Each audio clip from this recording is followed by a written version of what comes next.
Mr. Smith, a banker of Nick and Jane. They both keep their money in his bank.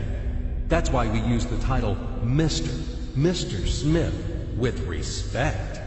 Nick really wants to buy, well, let's say Jane's bicycle, but he has no money. More precisely, he has money, but not enough, only $10, while Jane wants $100 for her precious bicycle. That's a problem. What should Nick do? Well, this bicycle is so desirable. He gives Jane his $10 as a deposit and asks plaintively not to sell the bike to anyone. He says that he will bring the rest of the money soon. At the same time, he runs to his bank, to the respected Mr. Smith, to get a loan for the missing $90. As ill luck, Mr. Smith has no money at this moment, but he knows perfectly about $10, which Nick gave to Jane. And where will Jane bring his money to? That's right. She will put these $10 in her lovely bank to the same Mr. Smith.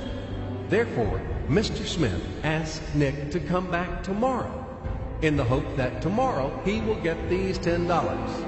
And everything happens this way. The next day, Jane brings $10 to the bank. The bank provides Nick these $10 on credit.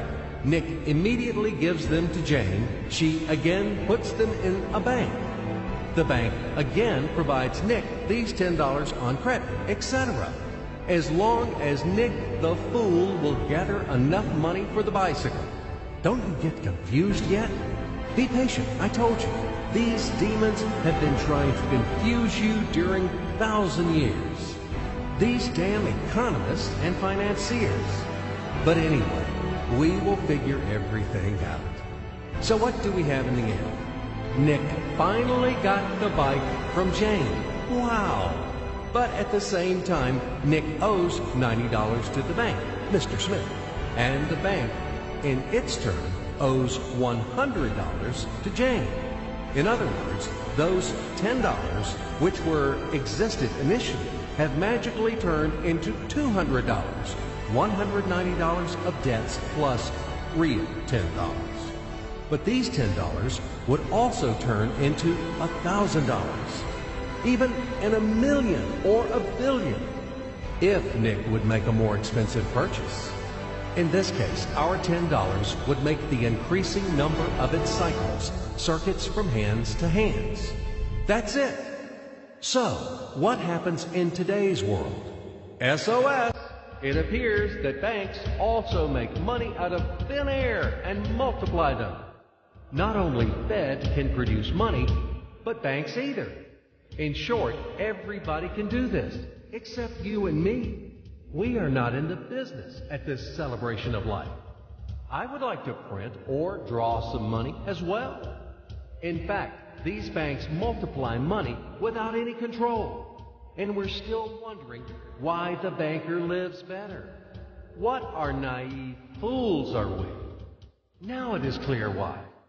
The one who produces the money, of course, lives better. But this is not enough. From this moment, poor Nick will never be able to repay his debts owed to the bank, no matter how hard he would work.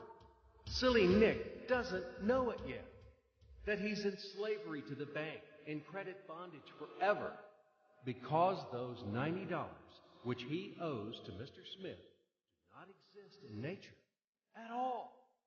Sly Mr. Smith made his money out of nothing. He created them out of thin air, just one click.